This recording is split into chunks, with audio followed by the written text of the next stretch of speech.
temos a Emily, temos o Peterson, o Alessandro, e temos a Francine, é isso? A Francine, amém? São convidados do Rio, é isso? Como nós vamos receber os visitantes? Sejam bem-vindos em nome do Senhor Jesus. Volte sempre e traga mais gente.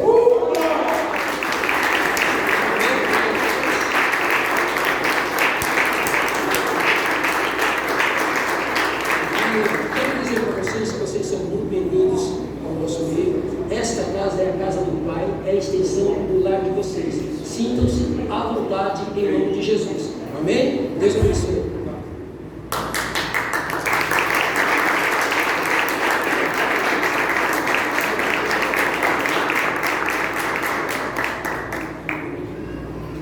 Glória a Deus. Amém, queridos? Amém. Uma boa noite, Pai do Senhor. Amém. Vocês estão bem? Amém. Glória a Deus por isso.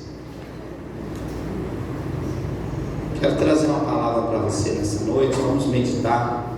Abra sua Bíblia comigo em Mateus, capítulo de número 16. Mateus 16.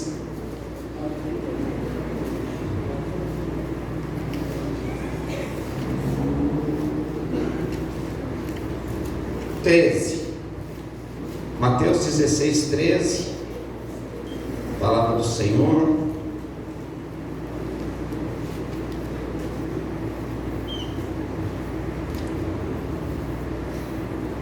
Quem achou diz amém? Amém.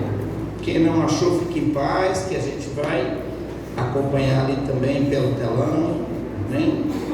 Quem não achou pode ficar em paz. A gente vai estar acompanhando pelo telão.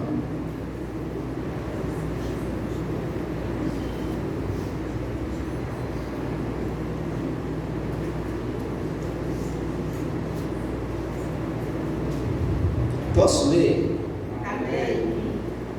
A palavra do Senhor diz assim: E chegando Jesus às portas de Cesareia de Filipe, interrogou os seus discípulos, dizendo: Quem dizem os homens ser o Filho do Homem? E eles disseram, olha a resposta deles, é uma pergunta de Jesus e uma resposta do povo, ou dos discípulos. E eles disseram, uns, João Batista, outros, Elias, e outros, Jeremias, ou um dos profetas. 15. Disse-lhe ele, e vós? Quem dizeis que eu sou? E Simão Pedro respondendo disse, Tu és o Cristo, o Filho do Deus vivo. E Jesus respondendo disse-lhe, Bem-aventurado és tu, Simão, filho de Jonas, Bar-Jonas, porque tu não revelou a carne e o sangue, mas meu Pai que está nos céus. Amém? Amém. Essa é a palavra. Fecha os teus olhos aí no teu lugar. Pai, em nome de Jesus, que o Senhor venha falar com cada um de nós nessa noite. Fala com a tua igreja, com o teu servo, com a tua serva, Pai, quebrando, meu Deus e meu Pai, toda algema, todo brilhão, toda cadeia, Pai. E assim o teu nome, Pai, que é sobre todo nome, seja bendito, seja exaltado, seja glorificado. Pai, já te peço, tira todo espírito de distração, tira tudo aquilo que rouba o nosso foco, aquilo que nos tira, Pai, da tua presença, e que essa palavra venha abrir a nossa mente, o nosso coração, o nosso entendimento, para que o teu nome, que é sobre todo nome, seja bendito, seja exaltado, também seja glorificado. É o que nós como igreja te pedimos em nome de Jesus. Amém e graças a Deus. Amém? Você pode sentar, deixa a sua Bíblia aberta, coloca aí no seu colo e dá uma salva de palmas bem forte para o nosso Senhor Jesus.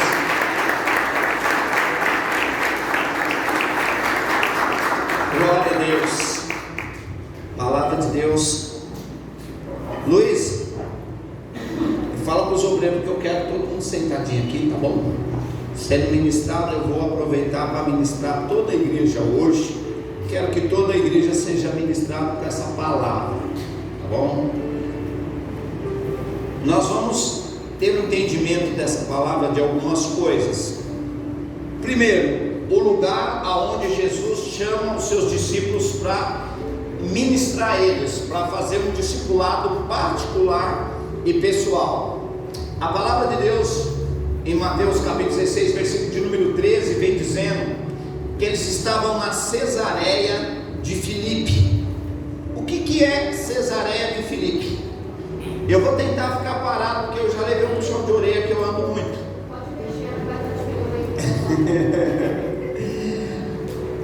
Eu sou agitado, né? Eu sou sanguíneo. E todo sanguíneo é assim.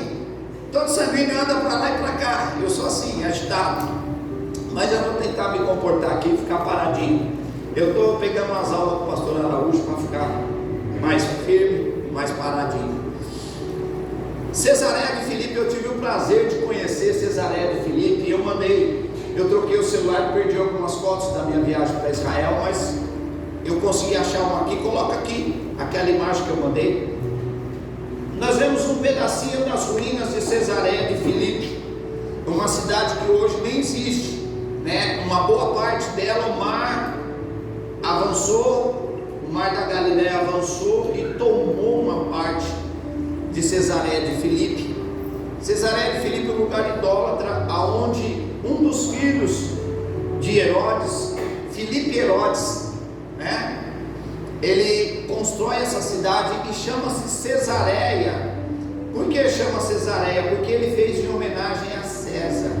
Era uma região muito idólatra, com muitos deuses, né? Inclusive o deus Pan era um dos deuses principais dessa região da Cesareia. O deus Pan era um deus muito adorado, muito requisitado, por ser um Deus jovem e que realizava alguns desejos promíscuos. Então eles adoravam ao Deus Pan. Tinha imagens de Deus Pan, tinha imagem de alguns deuses lá. Inclusive o próprio César era muito adorado em Cesareia de Filipe, com esculturas, imagens de César, porque Filipe, para, né, dar uma puxadinha ali da sardinha para o lado de César, para alcançar alguns favores, ele constrói essa cidade de Cesareia de Filipe, constrói uma casa monumental, que é essa casa que nós estamos vendo, a ruína, e parte da cidade, o mar engoliu. E é uma construção estratégica, porque ficava de frente para o mar, e muitas invasões naquela época vinham através de embarcações, né, através de barcos. Então eles tinham a guarda nas torres de vigia que viam todo o mar ali. Então, se algum navio viesse, o atalaia, né, o responsável por vigiar ali a cidade, ele avisava os guardas, eles ficavam de prontidão. Para você saber aonde Jesus traz o contexto histórico por trás desse versículo, para a gente entender um pouco. E para Israel é uma viagem fascinante, porque você entra dentro da história, você começa a entender muitas coisas que Jesus falou e ensinou, que às vezes só a leitura bíblica ou os livros, né? Porque nós que temos a função de pastorear o rebanho, nós não podemos se manter ou se ater somente às escrituras. Tem muitos historiadores como Flávio José e outros tantos, pelo menos mais 3 de renome, que trazem muita coisa dos bastidores da época que não estão nas escrituras. João, ele é categórico em afirmar: olha, se fosse escrever tudo os feitos de Jesus, não haveria livros na terra que coubesse. Então a gente vê que muitas coisas não estavam inseridas na Bíblia, né? Mas pessoas no estudo paralelo acrescentam e enriquecem o nosso conhecimento. E ali conhecer a ruína ali, entender um pouco da história, nos ajuda a pregar, nos ajuda a entender e nos ajuda a ensinar outros também.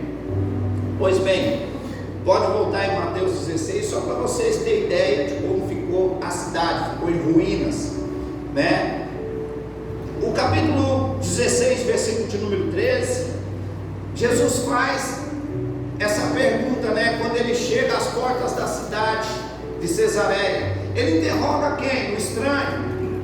O incrédulo? Não, ele diz aos seus discípulos: quem diz os homens ser o Filho do Homem? Ele faz uma pergunta, e nós vamos analisar em primeiro lugar o versículo 13 e o 14.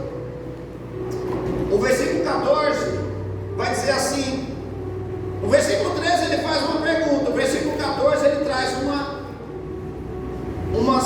resposta, e eles disseram: João Batista, outros Elias, outros Jeremias, e outros um dos profetas. Ou seja, o povo, cada um tinha uma visão de quem era Jesus, cada um deles tinha uma visão de quem era Jesus.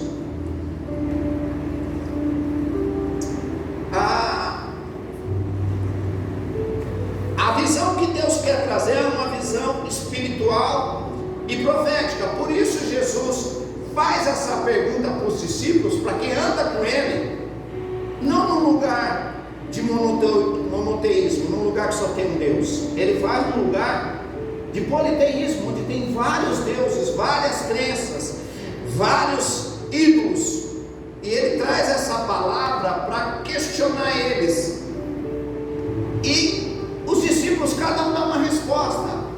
Uns dizem que é João Batista, outros Elias, outros Jeremias, outros apenas um dos profetas.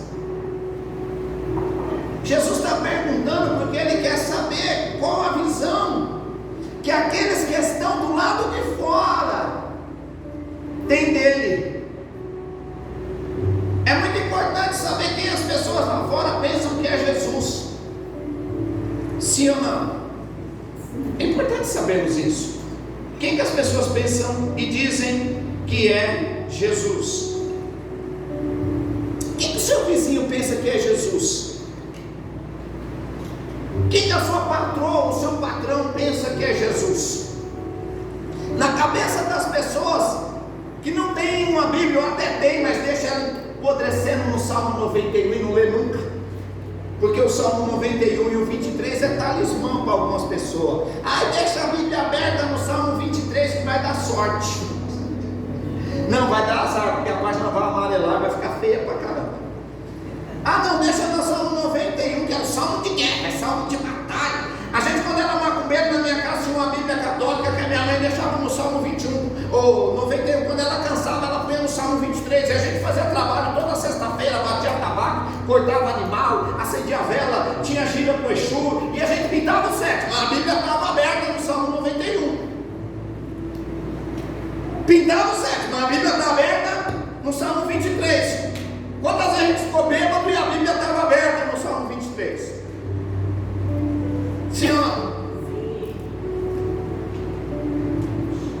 Porque nós não tínhamos ideia da importância, não de ter uma Bíblia aberta, mas de colocar a palavra de Deus em prática. Abrir a Bíblia é muito fácil, não faz você ter compromisso nenhum com a verdade. Mas Jesus é claro quando ele diz: conhecereis e a verdade. Se a verdade não libertar, ninguém mais liberta. Sim ou não? Sim. A resposta deles é tremenda. Uns dizem que é João Batista. O povo reconhecia uma autoridade espiritual, porque João era respeitado pela sua autoridade espiritual. Quem era João? João era um cara que ia contra o sistema. Todo mundo ia para a sinagoga, todo mundo ia para o templo, mas João ficava na beira do rio. Todo mundo tratava o povo bem para pegar o dízimo e a oferta, vender animais para ele sacrificar no templo. Jesus teve que entrar, não uma, mas 2 vezes no templo, com a razão e quebrar o templo e mandar os cambistas embora. João ia na contramão da religião. Enquanto todo mundo ia para o templo, João estava na beira do rio. As pessoas chegavam até João não queria saber se elas iam dar uma oferta de 10, de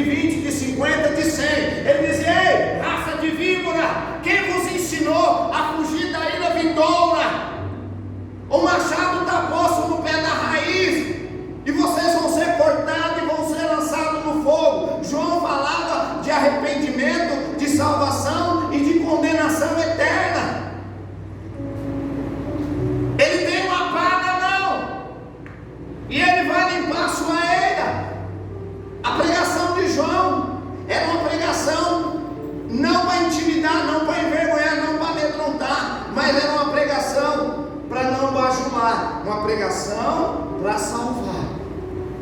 Quem está entendendo isso? Hoje as pessoas preferem muito mais um beijo enganoso do que a correção com amor. Ninguém quer ser corrigido. A pessoa está no pecado, mas se você pôr o dedo no pecado dela, ela troca não de vida, mas ela troca de igreja. É mais fácil trocar de igreja do que parar de pecar. É mais fácil sair do ministério A e pro B. É mais fácil pular de gai do que falar: eu estou errado mesmo, preciso me consertar, preciso mudar minha vida, preciso mudar minha história. É algo que ninguém mais quer ouvir hoje. Quer ouvir, sabe o quê? Você é a menina dos olhos de Deus. Deus morreu por você. Você é o videiro de Jesus, o guti-guti de Cristo. E muita gente massageada com essa palavra está indo para o inferno, sem da salvação participar. Porque a Bíblia diz: aqueles que Deus recebe por filho, Ele corrige, Ele exorta, todos quanto Ele toma por filho. Quer ser filho de Deus? Se prepara para ser corrigido por Ele. Fala para essa pessoa: você está preparada para ser corrigida?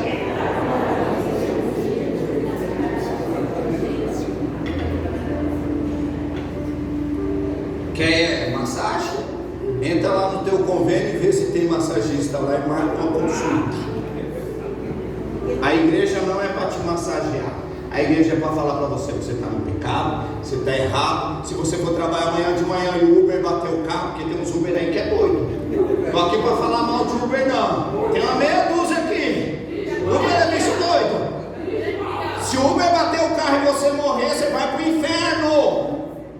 Ainda que você pegue um envelopinho para dar uma oferta para a igreja semana que vem. Eu só espero que isso aconteça depois que você dê a sua oferta.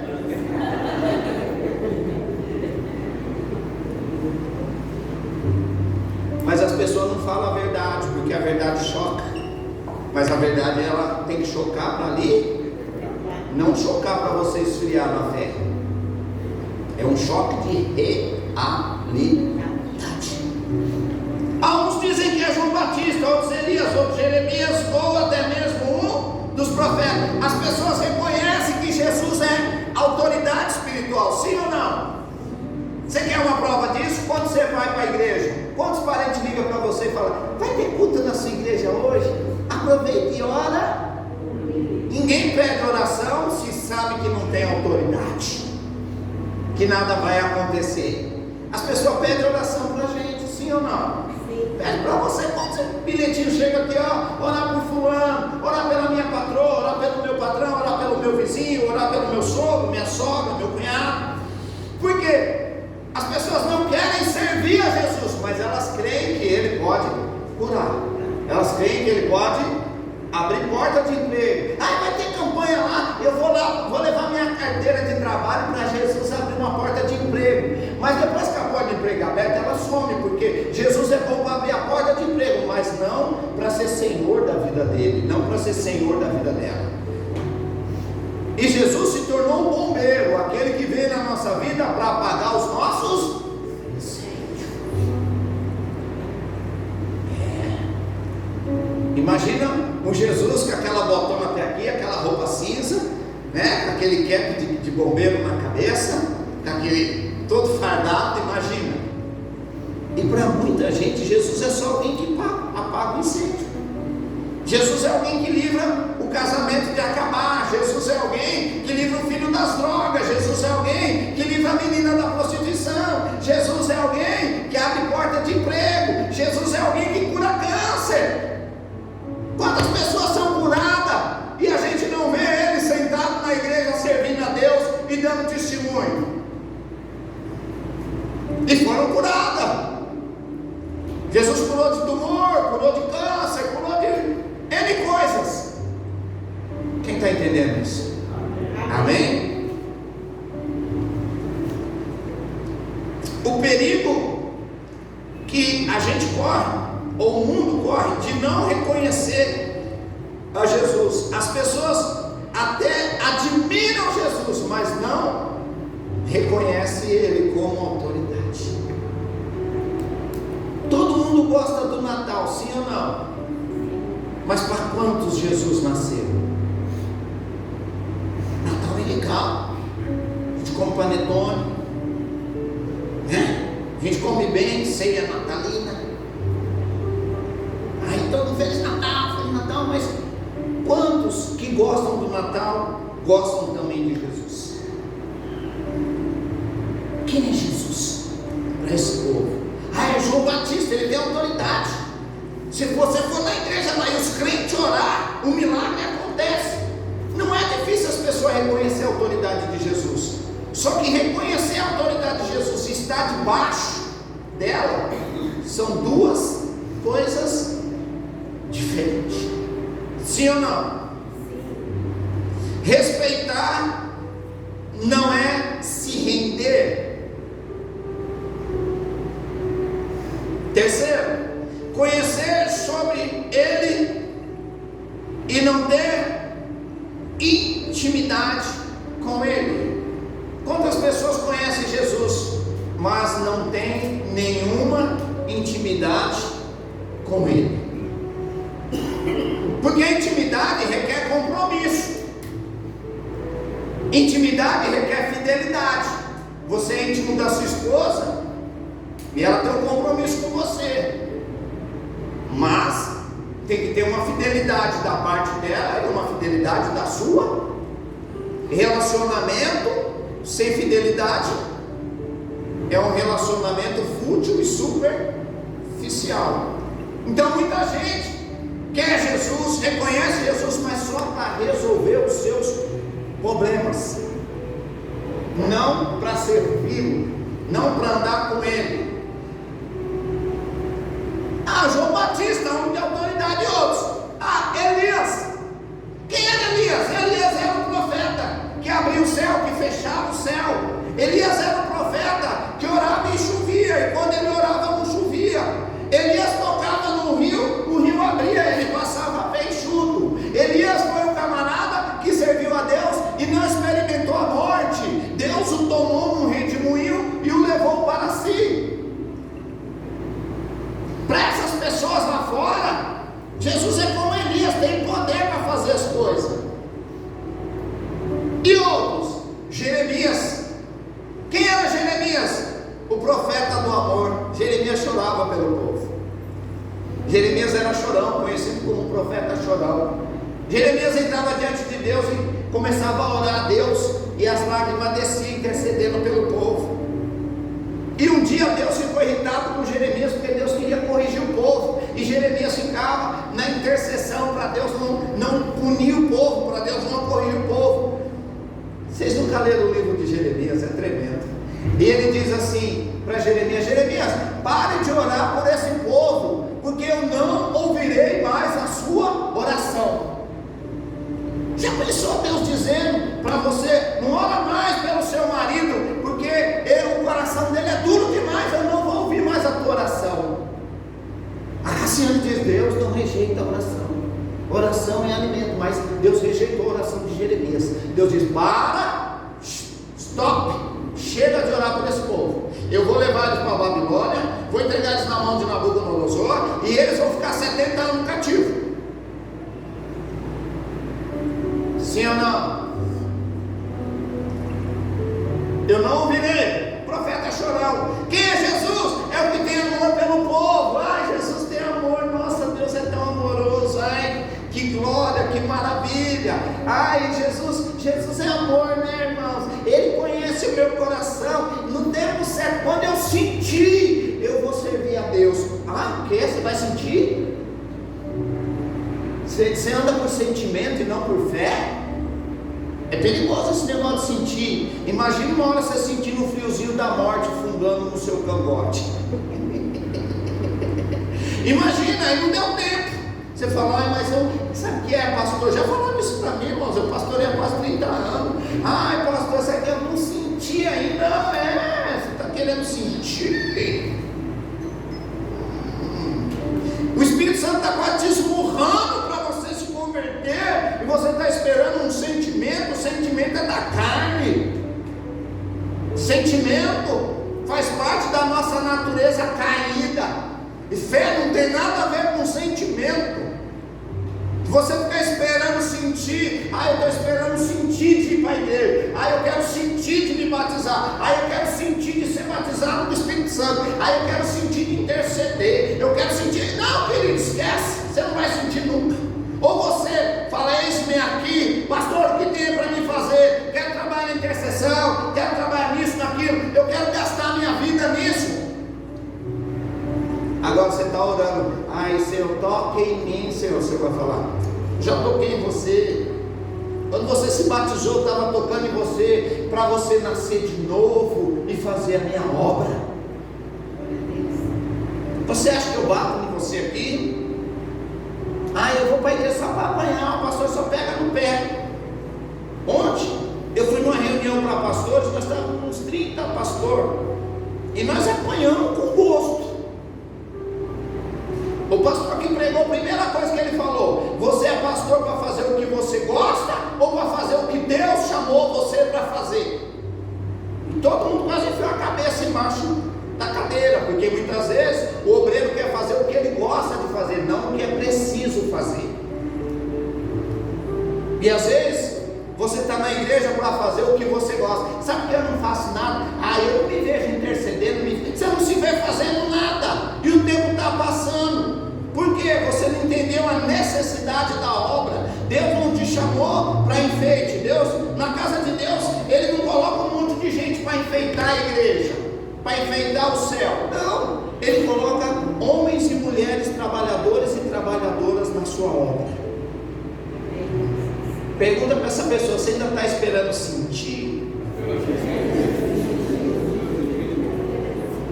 A fé baseada apenas em tradição ou na nossa opinião é uma fé fragmentada. Entende? Para mim e para você, Jesus não pode ser igual Ele é para o mundo. Jeremias, o chorão, o que tem amor pelas almas, e pega 5 pão e 2 peixes e multiplica e alimenta 5.000 pessoas. Então, para ele, Jesus era alguém que amava eles acima de tudo e de todos, e dava pão para eles comer, curava o cego, curava o coxo, curava o aleijado, curava o leproso. A visão das pessoas de Jesus era essa. Em João 6, quando o pau quebra e Jesus olha para aquela multidão e Jesus começa a pregar. Quem já leu João 6? João 6 diz assim, que Jesus começa a bater neles e falar: vocês me seguem pelo alimento que eu dou para vocês. Vocês têm que trabalhar pela salvação eterna, pelo alimento que não perece. E o chicote está estralando: eu sou o pão da vida. E Jesus está pegando eles ali, trazendo uma palavra madura. E Pedro fala assim: Senhor, alivia o sermão, Senhor, está indo todo mundo embora. E Jesus olha para Pedro e diz: e você quer ir embora também? Quer ir embora você também? Vocês querem ir embora? Pode ir. Sabe o que eles estavam dizendo? Jesus, se o Senhor não aliviar o sermão, nós vamos ficar sem plateia. Jesus diz: e vós quer ir embora também? E Pedro diz: para onde iremos nós, Senhor, se só Tu tens palavra de vida eterna? Aleluia. Só Ele. Eu vou para onde? Você vai para onde? Só Ele. Porque dele, por Ele e para Ele são todas as coisas. Aleluia. Glória a Deus. A fé é baseada apenas em tradição. Ela é fraca. Ela é muito fraca. Jesus está perguntando para eles a opinião de quem está do lado de fora. Qual a opinião que Jesus tem? Que nós, melhor dizendo, nós temos das pessoas que estão lá fora. Através da nossa vida, as pessoas dizem que Jesus é quem? Porque quando você conversa com um parente, você não está envolvido em projeto nenhum na igreja. E aí, eu estou indo para a igreja, mas não tem nada mudando. Eu estou indo para a igreja, mas meu marido ainda é cachaceiro. Eu estou indo para a igreja, meu filho ainda está nas drogas. Eu estou indo na igreja, mas a minha finança ainda é uma miséria. Eu estou indo para a igreja, mas não está resolvendo nada. Aí as pessoas pensam: que Jesus fraco é esse?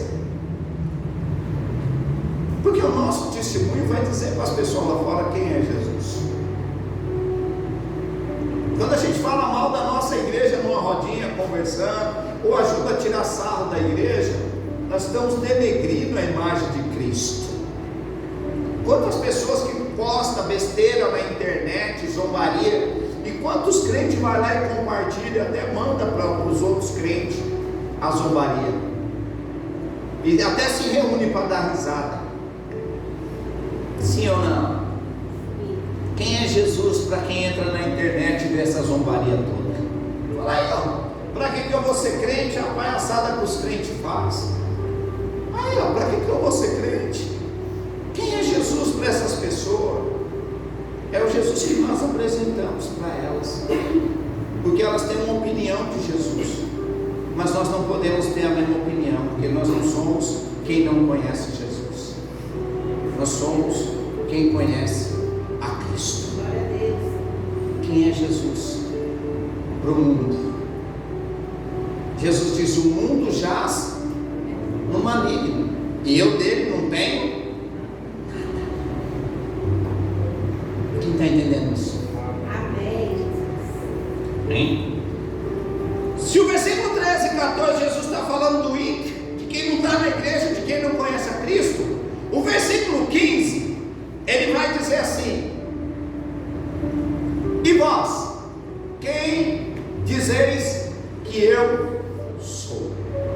A pergunta para de ser agora para a comunidade que está à sua volta, para o povo que está à sua volta, e agora a pergunta é pessoal. E para você, quem é Jesus para você? Para você que se batizou e não participa de nada na igreja, para quê? Quem é Jesus para você? Quem é Jesus para você que não ora? Quem é Jesus para você que não lê Bíblia? Quem é Jesus para mim e para você que não participa de nada das coisas do reino? Quem é Jesus de verdade? Porque o Jesus do mundo lá fora é um, mas o meu Jesus e o seu, que estamos aqui inseridos num contexto espiritual, tem que ser outro. Quem é Jesus para você, no pessoal? Não para o seu vizinho, para o seu chefe, para a sua patroa, para o seu trabalho, para a condução. Não, quem é Jesus para você? Você já parou para pensar quem é Jesus para você? Quando a gente fica um tempão afastado de Deus e a gente não tem aquela comunhão mais, o inimigo conseguiu esfriar a gente. Quando a gente começa a não ter mais prazer na oração, aí tem um jejum na igreja, a gente não entra. Aí tem uma campanha na igreja Space e a gente não participa. Aí a gente começa a dar desculpa para tudo. A pergunta é uma só: nós conhecemos Jesus de verdade? Ou a nossa opinião como crente é a mesma do ímpio? Que Jesus é só um profeta, Jesus é só mais um Maomé aí, como diz o islamismo, o Alá. Jesus é só mais um que se manifestou, como diz os TJ. Jesus não era Deus, ele era apenas um profeta maior.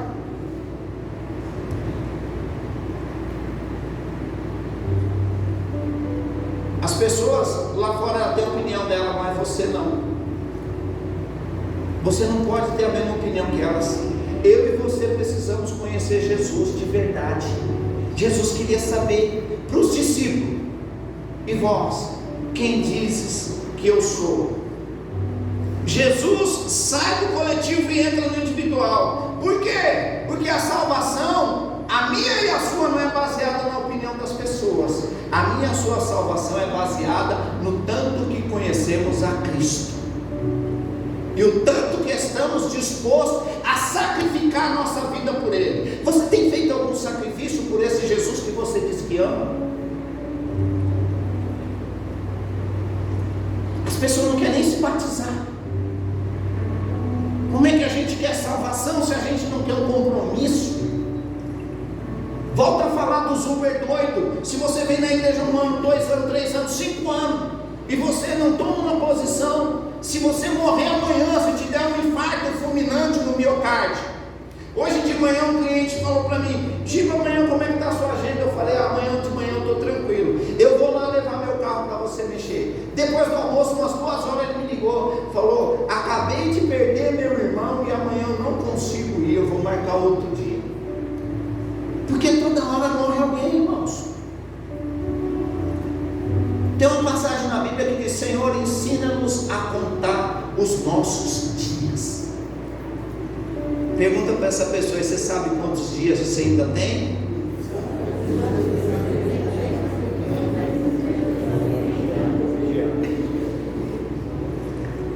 Por isso Tiago diz assim: ó, não dizeis vou fazer isso ou aquilo, mas dizeis antes, se Deus permitir, amanhã faremos isso ou aquilo. Ou seja, postura e posicionamento. Nós precisamos nos posicionar. Se a igreja não pregar salvação, irmãos, ela não está pregando nada, porque a coisa mais importante é a salvação. Se nós não falarmos do perigo de perder a salvação, prefira 1000 vezes perder seu celular, que está a sua vida, está suas contas bancárias, está tudo, do que perder a tua alma. O celular você compra outro, rastreia, puxa e coloca tudo de volta. Mas a salvação, esquece, perdeu, está perdido para sempre. A salvação pessoal, a salvação não é uma revelação. A revelação é preciso recebê-la de Deus. Só tem um jeito de saber quem é Jesus na minha vida e na sua. Pergunta para mim: qual, pastor? Versículo 16. Simão Pedro respondendo disse: olha a resposta de Pedro: tu és o Cristo, Filho do Deus vivo. Essa resposta, irmãos, ela é muito forte, porque ela tem 2 verdades. Essa resposta, a primeira verdade que Pedro diz: tu és o Cristo. Essa pequena frase, és o Cristo, significa tu és o Messias, que Cristo é Messias no grego. Pedro reconhece que Jesus é o Messias. Que Messias, pastor? O Messias de Isaías, que Isaías anunciou, o Messias que Jeremias anunciou, o Messias que Moisés anunciou, o Messias que Zacarias cansou de anunciar.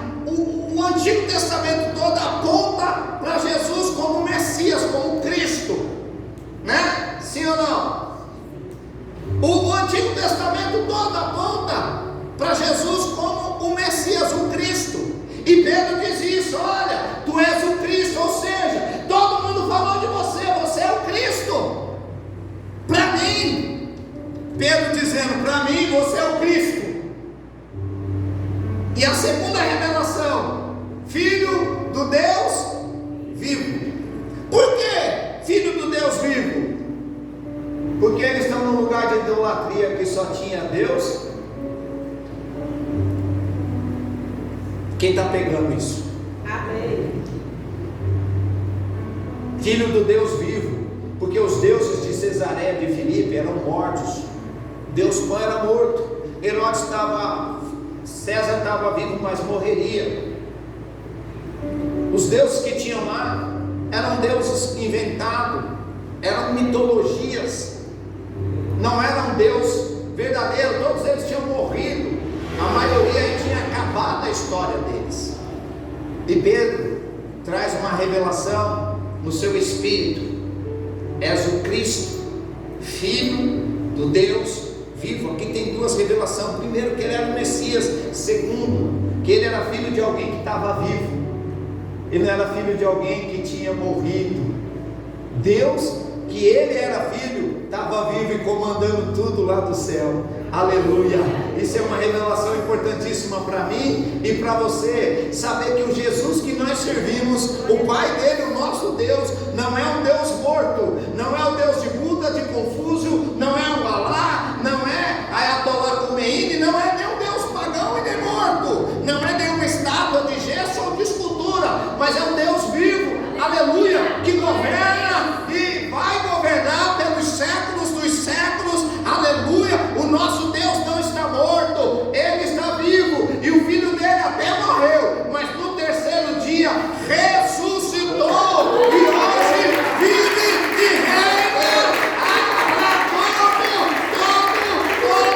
todo sempre. Glória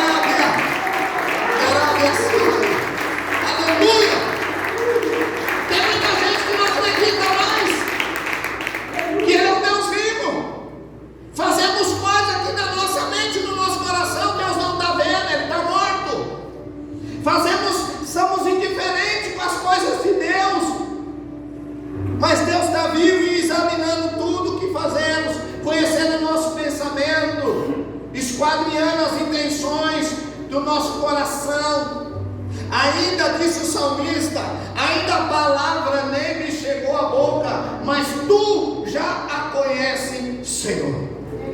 Para onde irei eu da tua presença? Se eu construir a casa no céu, tu estás lá. Se eu cavar no mais profundo abismo, tu também está lá. Para onde irei eu, Senhor, da tua presença? Glória a Deus. Aleluia. Quem está entendendo isso? Amém. Oh, glória. Não basta saber o que a igreja diz, precisa saber o que eu digo sobre ele. Essa semana eu pus no meu status uma frase que eu estava orando e Deus colocou muito forte no meu coração. A internet, e muitos são guiados por ela, ela tem muito conhecimento para passar, mas tem uma coisa que a internet não passa nem para mim nem para você: intimidade com Deus. Você vai ver muita gente falando muita coisa, mas será que essas pessoas que falam um monte de coisa, eles realmente têm uma vida de intimidade com Deus? Hoje a internet dá muito mais nó na cabeça das pessoas do que traz esclarecimento. Hoje é uma moda de desigrejado. Ai pastor, eu estou desigrejado, estou melhor do que congregando. A igreja tem muita bagunça. Você sabia que desigrejado foi cortado do corpo de Cristo? Para ter comunhão no corpo de Cristo, você precisa estar em comunhão tomando ceia.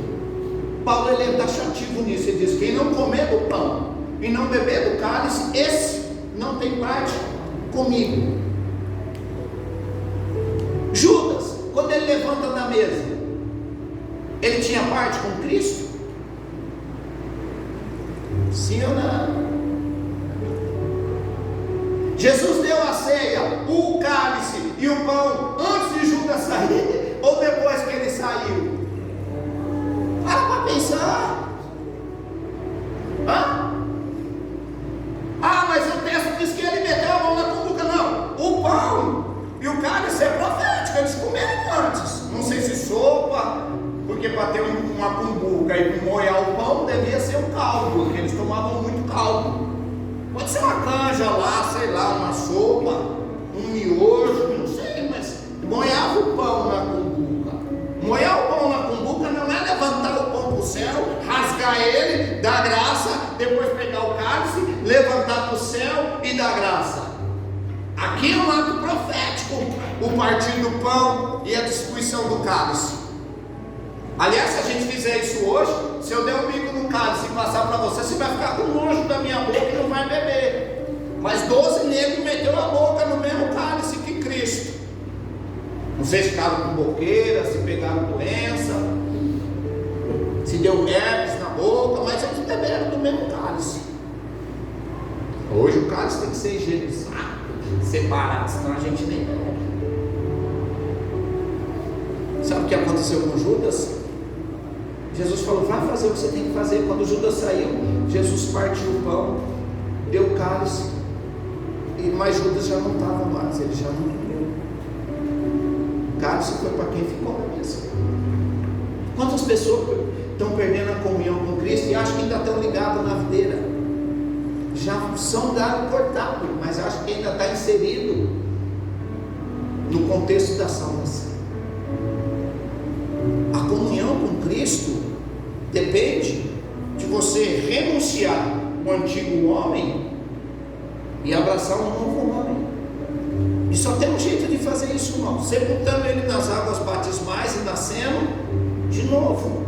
João 3 diz: é necessário nascermos de novo. Quem não nascer da água, que é o batismo, e do Espírito, que é Deus selando e aprovando o batismo, não vai ver o reino de Deus.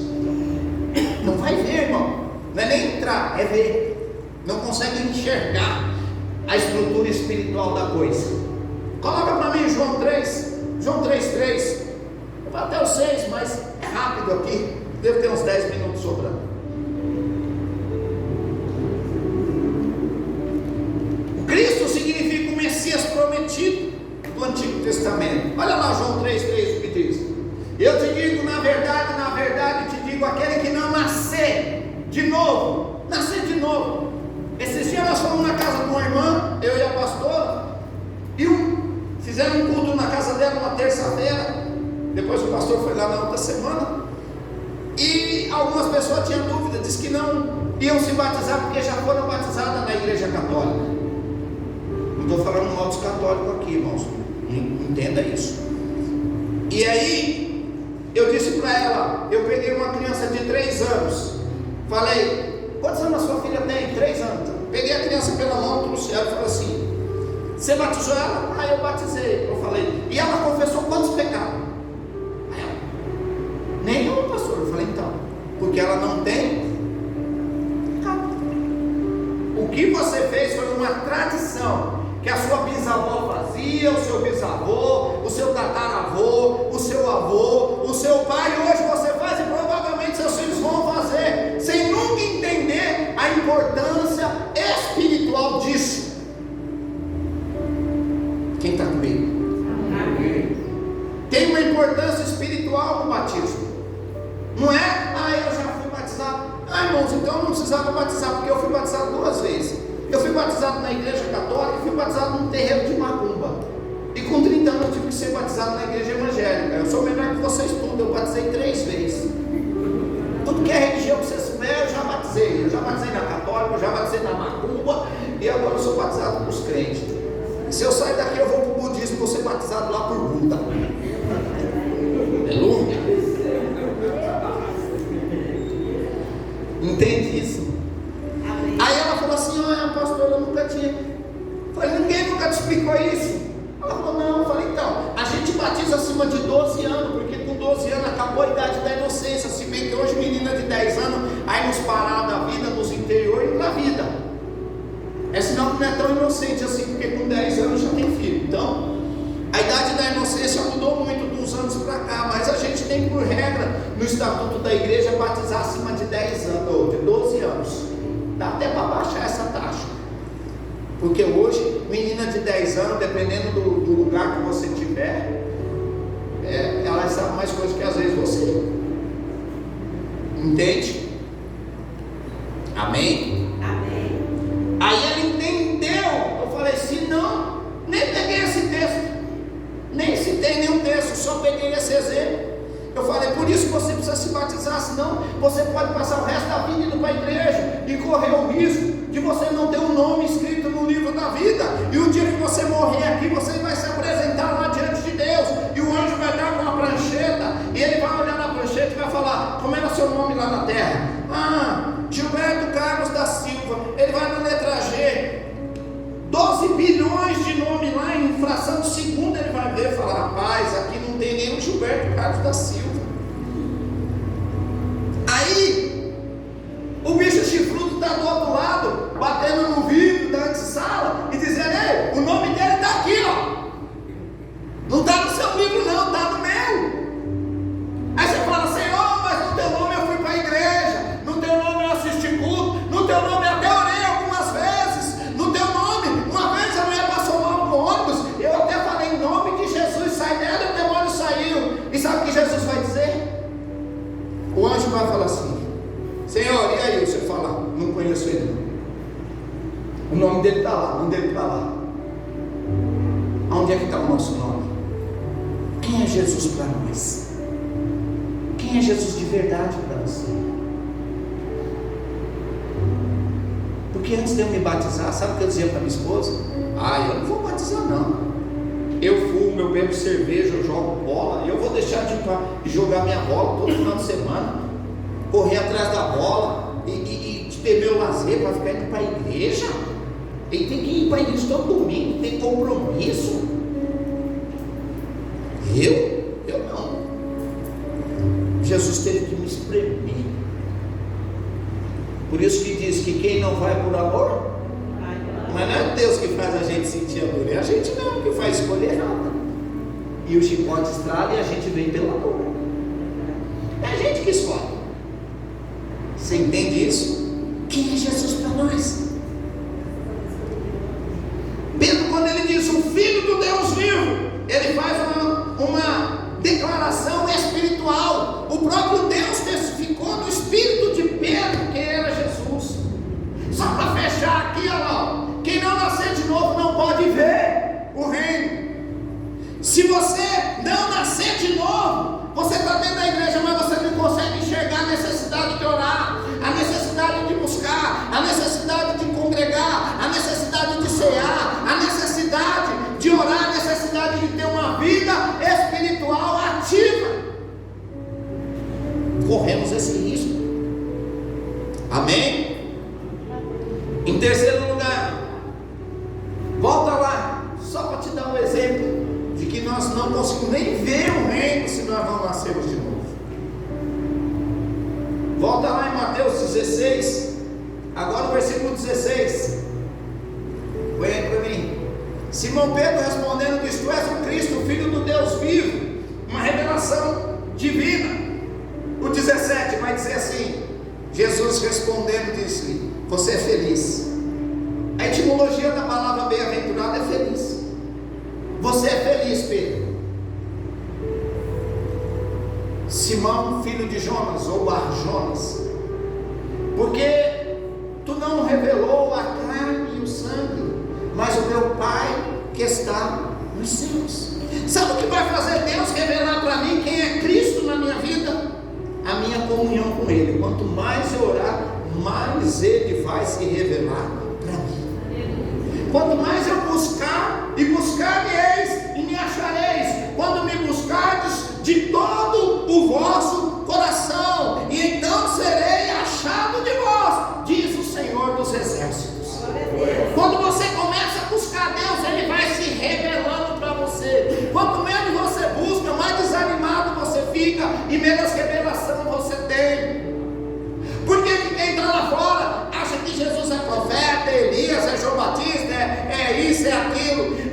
Acha que Jesus é o bombeiro. Jesus é o bombeiro que pode apagar os incêndios da minha vida. Se eu entrar num relacionamento e não der certo, e eu for machucada, Jesus vai mudar isso. Jesus vai mudar essa história.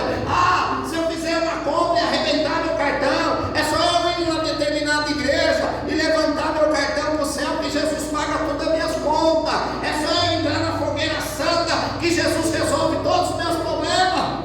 Jesus é o bombeiro. Mas eu quero trazer uma revelação para você nessa noite.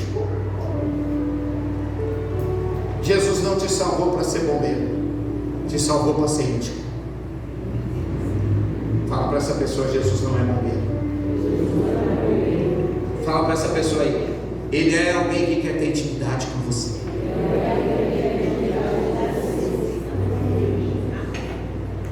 Ele não é bombeiro. Ele até nos ajuda nas nossas fraquezas. Não estou dizendo que Jesus, se você passar uma situação, Ele não vai estar com você. Mas você não pode viver num sistema religioso só com essa intenção.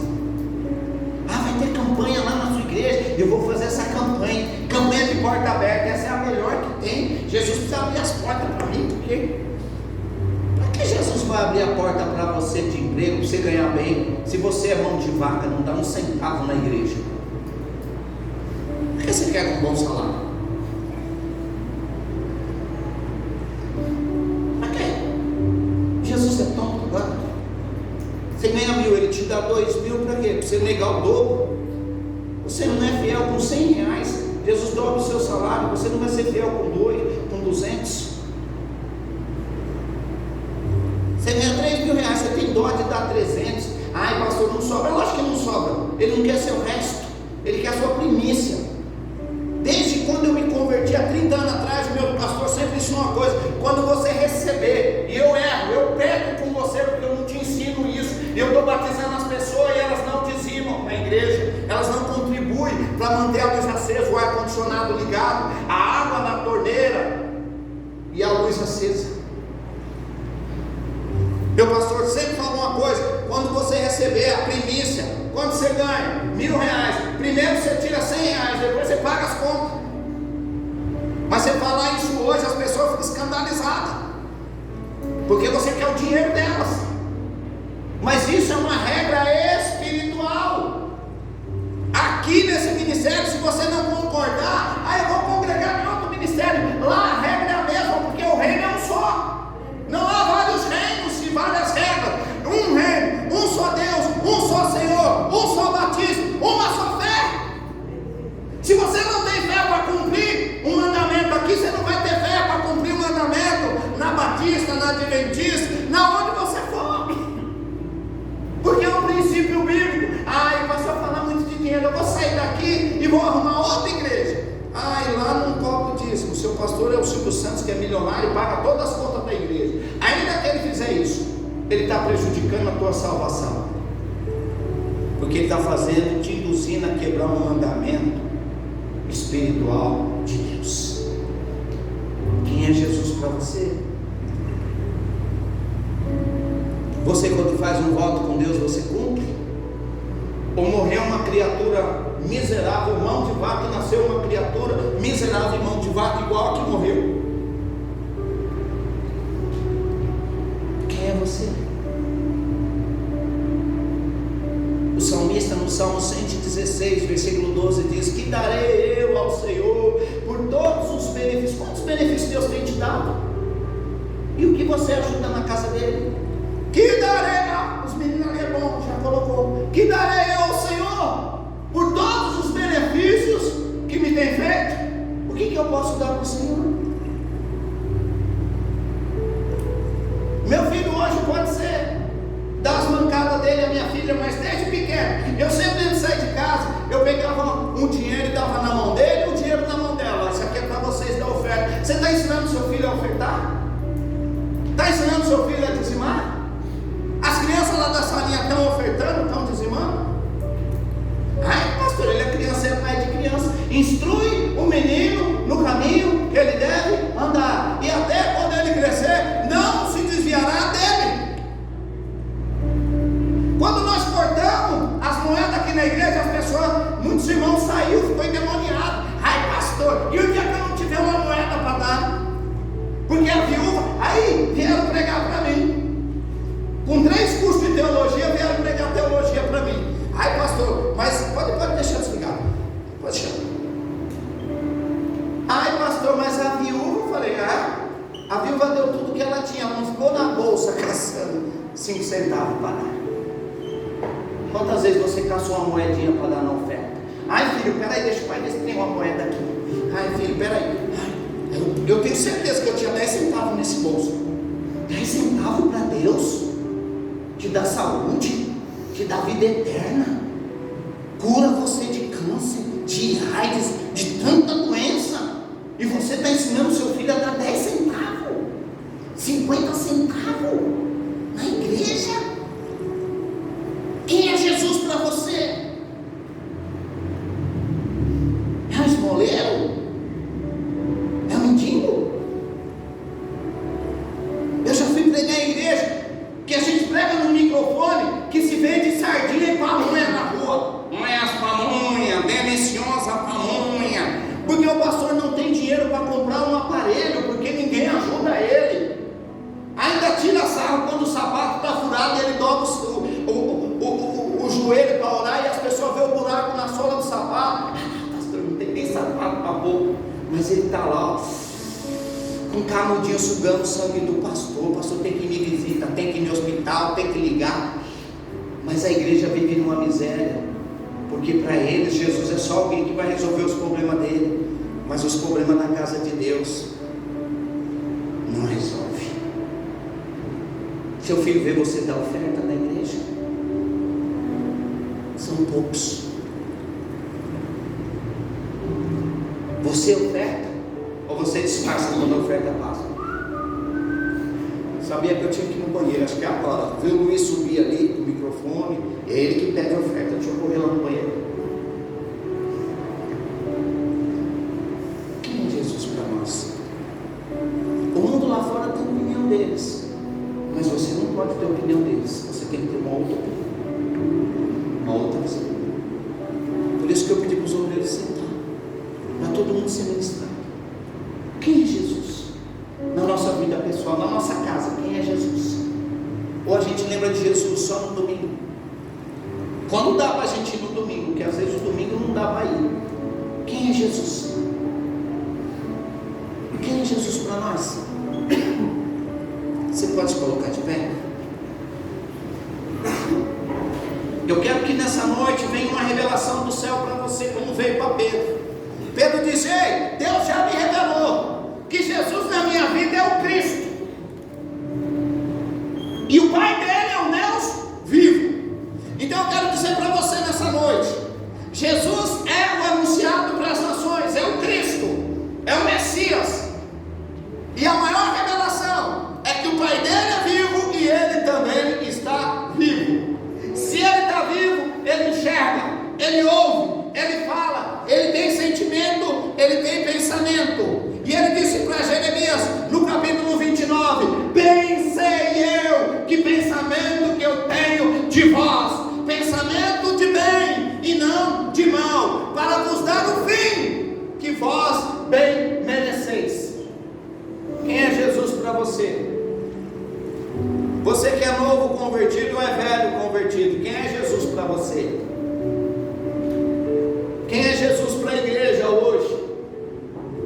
Quem é Jesus para mim e para você que está ouvindo a palavra de Deus todo final de semana? Domingo passado não estava aqui, eu fui pregar em Jandira, foi uma bênção lá também. Mas quem é Jesus para mim? Jesus só é importante quando eu estou com o microfone na mão. Quando eu não prego, eu não dou glória, eu não canto meu louvor, eu não bato palma, eu só fico empolgado se o microfone estiver na minha mão. Quem é Jesus? Quem é Jesus dentro da minha casa? Quem é Jesus no meu celular? Seu celular tem senha, sua mulher não vê, seu marido não vê seu celular, você não vê o celular dele. Tem mulher que se pegar o celular do marido, ele fica endemoniado. Não mexe aqui não, meu celular não. Por quê? O que você está escondendo nele? Quem é Jesus para você? Sua mãe pode pegar seu celular, jovem? As meninas aqui, pode? Ah, conheço as quatro, dou uma surra em todas elas. Quem é Jesus para você, jovem? O que tem lá no seu celular? Pode abrir que vai ter pornografia ou não? Vai ter coisa boa, vai ter mensagem de Deus lá ou não? Ou se nós abrir lá, vai ter site que nem adulto maior de 18 anos pode ver, você está vendo. Quem é Jesus? Quem é Jesus para a igreja? Quem é Jesus para nós? Jesus faz a pergunta hoje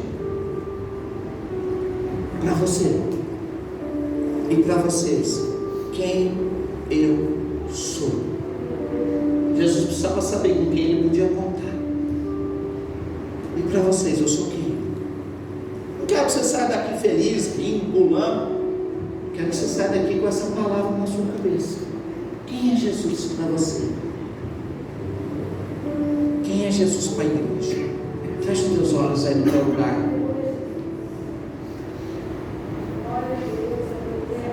Feche os teus olhos.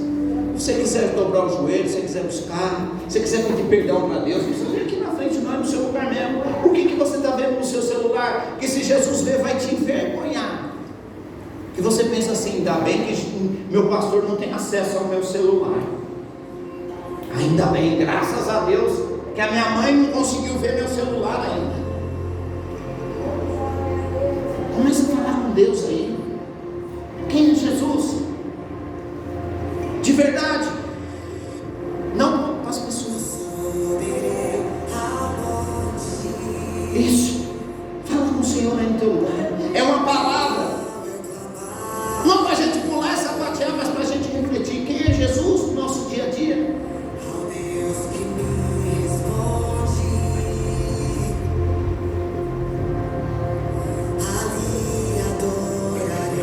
Quem é Jesus?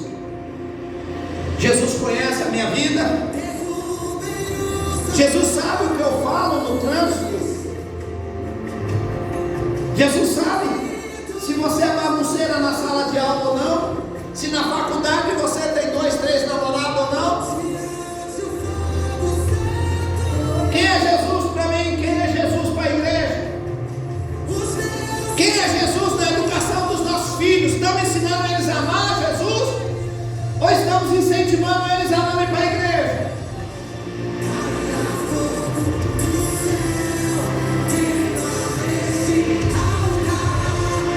Vai orando aí. Quem é Jesus para mim?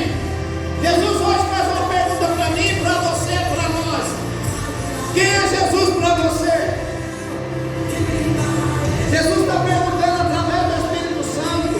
E você? Quem você diz que eu sou? Para mim e para você, Jesus é só um profeta. Para mim e para você, Jesus é só alguém que vai nos livrar do fogo do inferno. Jesus é alguém que nos deu carga e por isso nós servimos.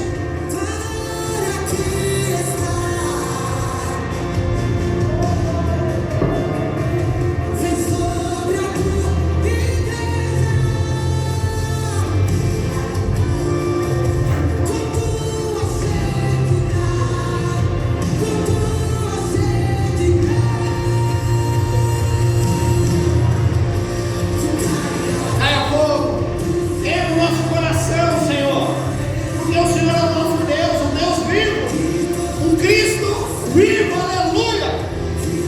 Deus esse ano quer mudar a nossa história, mas Ele precisa saber qual é a porção dele na nossa vida, quem Ele é de verdade para nós.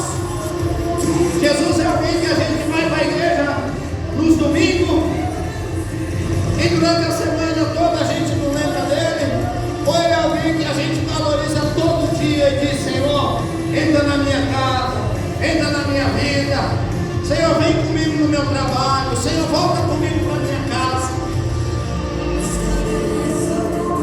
Ele pode estabelecer um trono de glória na nossa vida. Quem é Jesus de verdade? Quem Ele é? Quem Ele é? Ele é alguém que se der a gente vai na casa dele, e se não der a gente não vai. Ele é alguém importante? Ou Ele é alguém que atrapalha a minha vida? Ah, não sei porque eu batizei, porque agora eu tenho que ir para a igreja, senão o pastor, ele pega no meu pé. E agora?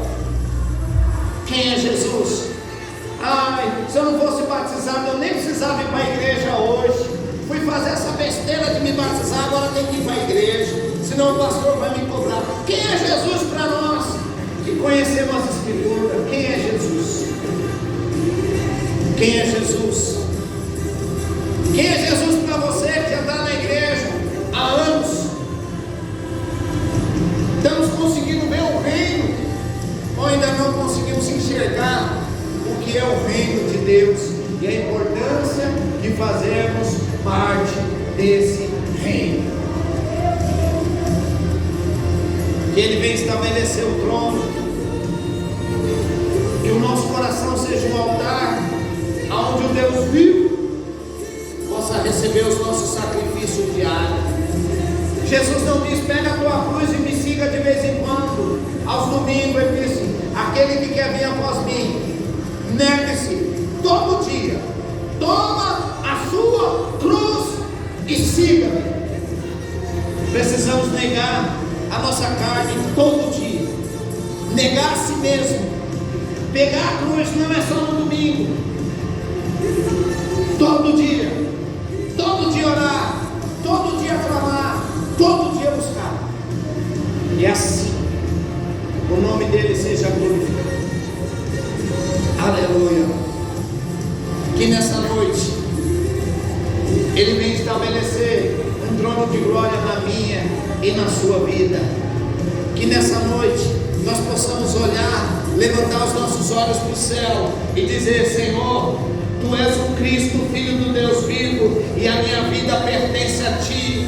É o Espírito do Senhor quem está me impulsionando a dizer isso. Senhor, Tu és o Cristo da minha vida, Tu és o meu Messias, Tu és o Deus da minha alma, o Deus da minha vida, o Deus da minha salvação. Eu tenho poucos anos de vida pela frente, mas esses poucos anos de vida que eu tenho, eu entrego a Ti, eu ofereço a Ti, eu consagro a Ti, porque sei que tudo é Teu, Senhor. A minha vida é Tua. Eu já abri mão da minha vida e entreguei ela nas Tuas mãos, Pai, porque Tu és o Deus, e o Espírito Santo vai testificar no meu e no seu coração que Ele é o Senhor. Aleluia. Louvado seja Deus. Você pode aplaudir o Senhor nessa noite por essa palavra abençoada, por essa palavra de glória. Abraça 2, 3 pessoas e fala para ela: foi o Senhor quem te revelou. Ele é o Cristo da tua vida, Ele é o teu Messias. Aleluia.